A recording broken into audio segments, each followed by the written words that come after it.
창세기 49장 13절부터 21절 말씀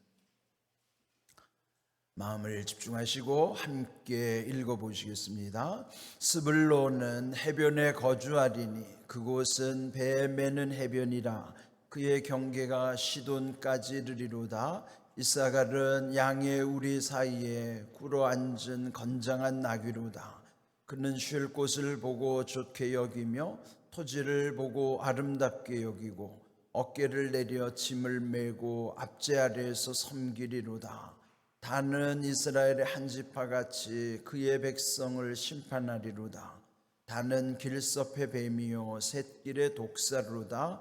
말굽을 물어서 그 탄자를 뒤로 떨어지게 하리로다. 여호와여, 나는 주의 구원을 기다리나이다. 갓은 군대의 추격을 받으나 도리어 그 뒤를 추격하리로다. 아스레겔에서 나는 먹을 것은 기름진 것이라 그가 왕의 수라상을 차리리로다. 납달리는 노인 암사슴이라 아름다운 소리를 바라는 도다. 아멘. 이제 이 창세기 49장의 특징은 야곱의 12아들을 불러놓고 그들에게 축복하는 내용이 나오잖아요. 한 아버지에게 12아들이지만 또 각각의 어머니는 좀 달라요. 그러니까 이제 그 야곱의 본처는 2명 있었잖아요. 먼저 이제 라헬을 더 사랑했지만 그 아버지 라반이 큰딸 레아를 먼저 이제 결혼시킨 거예요. 그것도 이제 속여서 그렇게 된 거죠. 그래서 결국 본부인이 레아와 라헬이고 또 각각의 딸린 그 여종들 또 실바와 빌하 그들을 통해서 그 12아들을 낳게 되는 거예요. 그러니까 이제 본부인인 레아에게서는 6아들이 낳고 그 라헬에게서는 맨 끝에 11번째 12번째 아들인 요셉과 베냐민 그 2아들을 낳게 되는 거예요. 그러니까 이제 6아들 끝에 2아들을 이제 8아들이잖아요. 그리고 그 사이에 소위 말하면 그 여종들 말하면 첩이죠, 첩. 거기서 태어난 아들을 서자라고 하잖아요. 거기 두 몸종 즉 첩에게서 난 아들이 각각 2명씩이라 이제 그 4명이 되는 것이죠. 그렇게 해서 이제 12명의 아들이 되는 거예요. 이제 이 본문에도 보면 축복하는 내용을 보면 그 순서대로 아들이 태어난 12아들의 순서대로 복을 빌어주는 것이 아니고 먼저 처음에 첫 아내 레아를 통해서 낳은 6아들에게 먼저 축복하는 내용이 나와요. 그리고 이제 그 사이에 서자들 4명에 대해서 또 축복하고 그리고 맨 끝에서 라헬에게서 난 요셉과 베냐민에 대해서 축복하는 내용. 순서가 그렇게 되는 거예요. 태어난 순서가 아니고 그 어머니들의 순서대로 이제 레아의 6아들 그리고 몸종에게서 각각 난 4명의 아들 그리고 맨 끝에 이제 가장 사랑했던 아내 라헬에게서 난 요셉과 베냐민에게 복을 빌어주는 장면. 전체적으로 그렇게 구분이 되는 것이죠. 우리가 이 앞에서 보았던 내용 12절까지는 4명의 아들들에 대한 것이죠. 장자 르우벤으로부터 시므온, 레위 그리고 유다에게 이르기까지. 이 사람들에게는 각각의 사연이 있었어요. 앞에 부분. 그렇죠? 르우벤은 장자로서의 기득권이 있었는데도 불구하고 그가 이제 실수했던 장면들이 있죠. 자기의 뭐라 그러죠? 그 첩의 그 아버지의 첩을 범했던 그런 우를 범했고, 그 다음에 시몬과 레위 그 둘째 셋째는 그 옛날 세겜 땅에서 그 세겜족을 막 진멸했던 그런 잘못이 있었고, 그리고 이제 유다는 그래도 메시아 가문을 이어가는 유다의 혈통에서 다윗 왕조가 나오고 거기서 메시아가 이어지는 아주 중요한 역할을 합니다.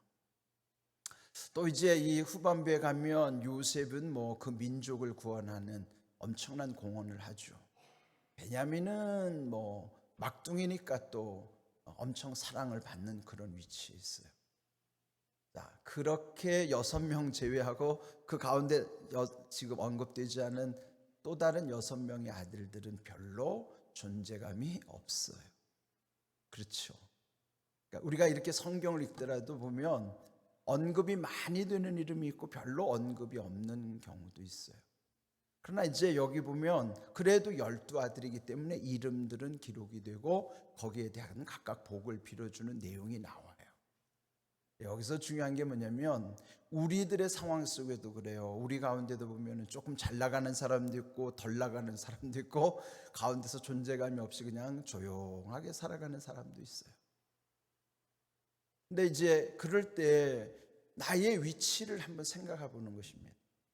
나는 그렇게 대단한 것도 아닌데 뭐 그렇다고 해서 내가 뭐 크게 뭐 잘못된 것도 아니고 그냥 뭐 늘 살아가는데 보면 별로 드러나는 것도 없고 그냥 평범하게 살고 그냥 아무 뭐 드러나는 것 없이 사는 것 같죠. 그런데 하나님은 이 지금 12지파 가운데 우리에게 뭘 알려주고 싶어 하시는가?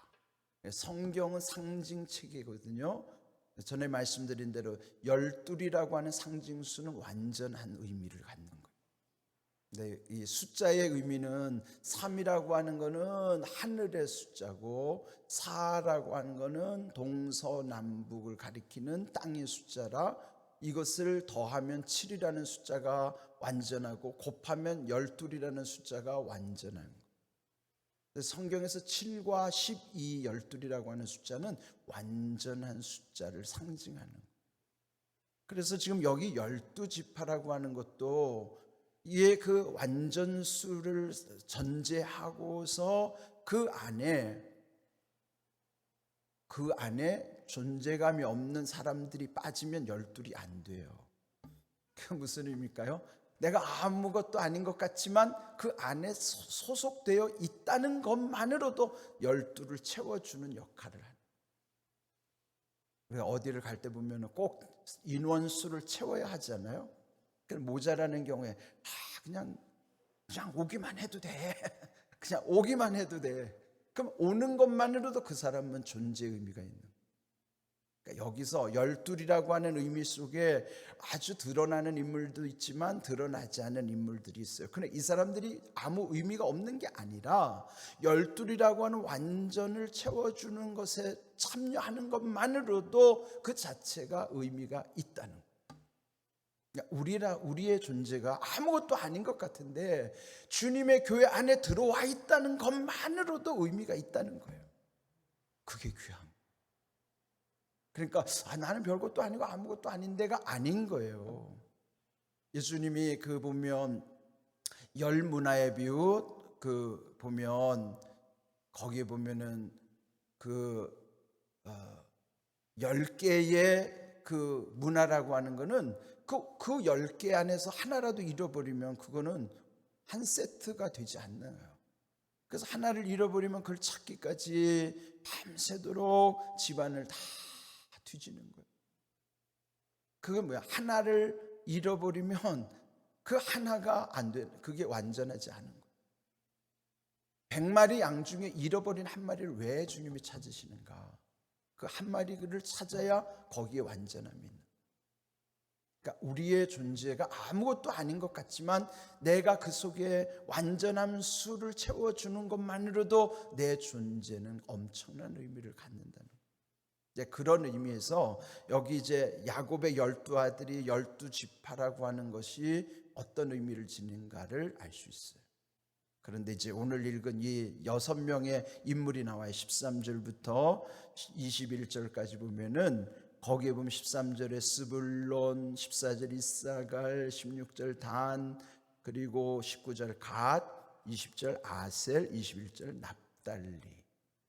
이 사람들의 이름이 별로 유명하지 않아요. 그런데 그 지파에 참여하고 있다는 것만으로도 그 존재의 이유가 크다는 것이죠. 그러니까 우리도 그러하다는. 근데 여기서 이제 특별히 보면 스불론과 이사갈 13절 14절에 보면 그들은 본보인 레아가 끝에서 마지막으로 얻었던 5번째 6번째 아들이에요. 레아에게 있어서는요.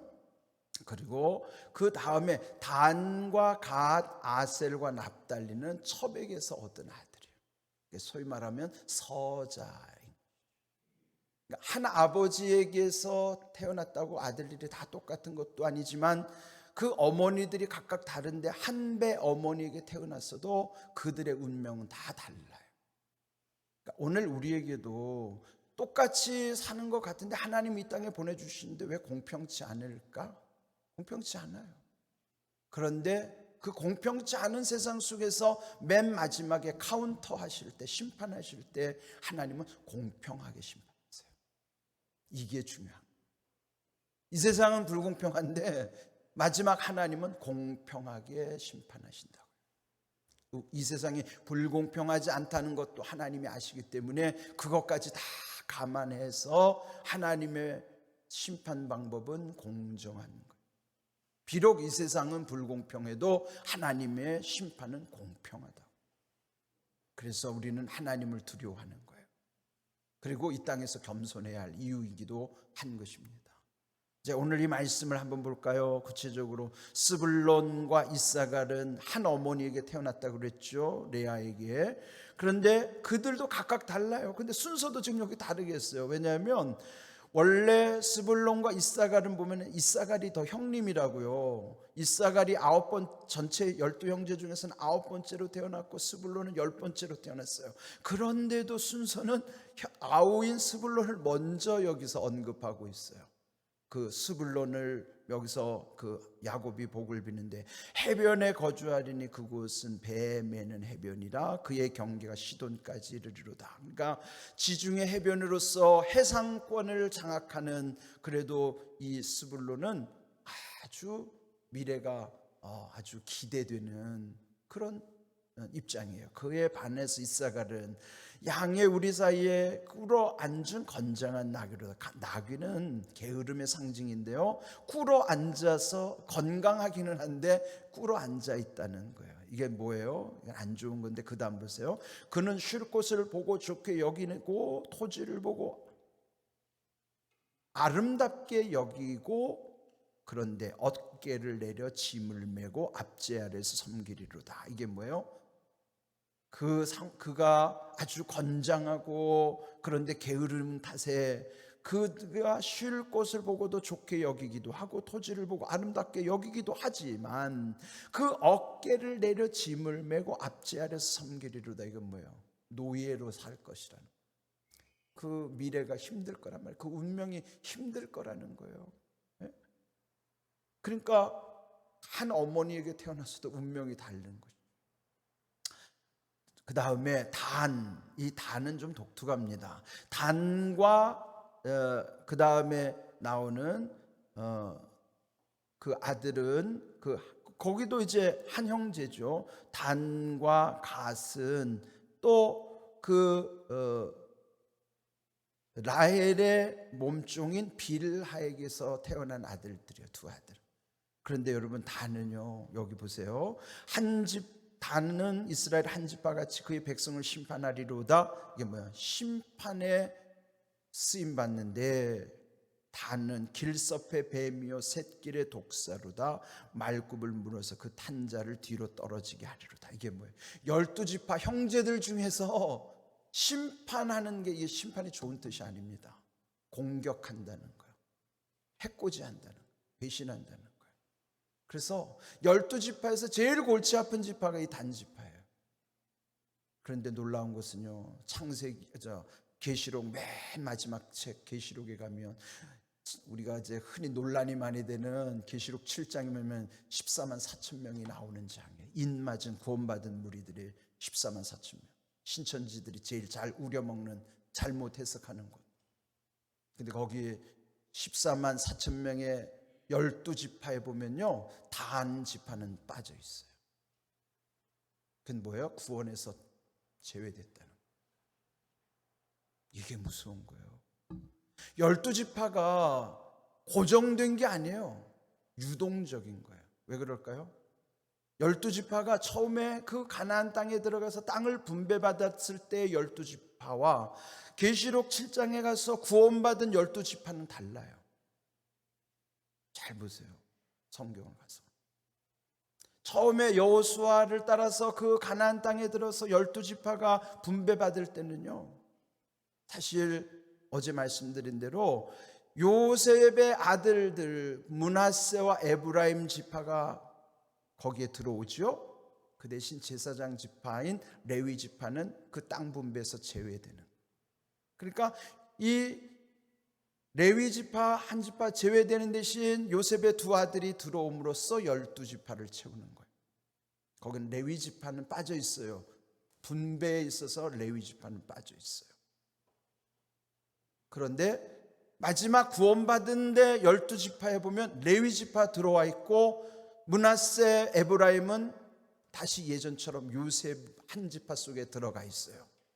그런데 레위가 들어온 대신 빠진 거는 단 지파가 없어져 버리는 거예요. 그건 뭐냐면 단 지파는 구원받지 못한 지파라고. 이게 진짜, 이게 두려워해야 돼요. 우리가 신앙생활 하다가 마지막에 구원받지 못하는 무리가 될 수도 있어요. 예수님의 12제자도 거기도 보면 예수님의 12제자 12지파는요, 왜 성경이 구약이냐 신약에서 다 12, 12이라는 숫자를 이렇게 중요하게 상징적으로 생각하는가? 그 가운데 왜 가룟 유다는 배반했는가?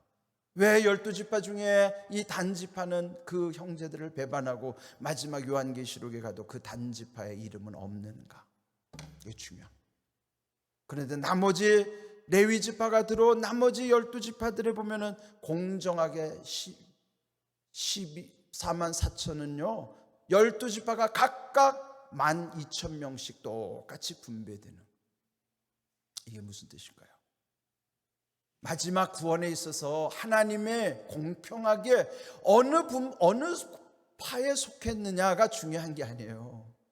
다만 단지파같이 믿지 않는 그룹에 속하지만 않으면 돼요. 우리가 어디서 신앙생활을 하든지 어디든지 구원은 똑같은 거예요. 공평하신 하나님.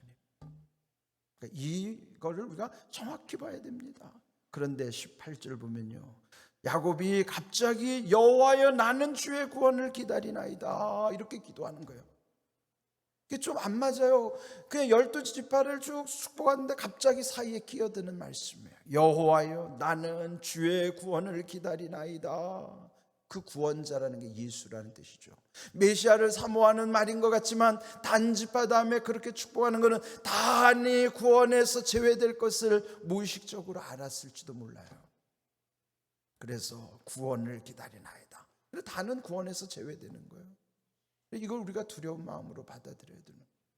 그래서 오늘 이 시간이 이제 다 돼서 더 나가지는 않겠습니다만은 이 6 아들 중에서 단이라고 하는 이 구원에서 제외된 자, 처음에 분배됐을 때는 참여했지만 구원에서는 제외된 것, 그리고 우리의 존재감이 미약하더라도 그 완전수 안에 들어와 있다는 것만으로도 은혜라는 사실.